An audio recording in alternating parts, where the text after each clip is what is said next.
Здравствуйте. С вами CNN. Сегодня у нас в гостях Барак Обама, Митт Ромни и Хиллари Клинтон.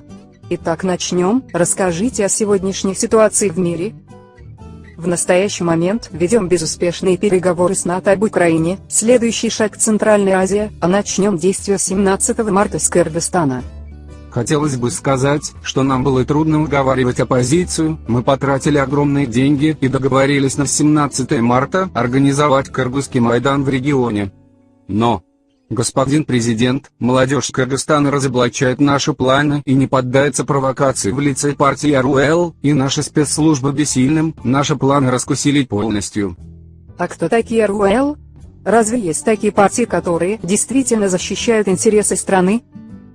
Это новая политическая партия, где защищают интересы кыргызского народа, они неподкупаемы, они серьезно мешают реализации наших планов, с каждым днем они набирают силу.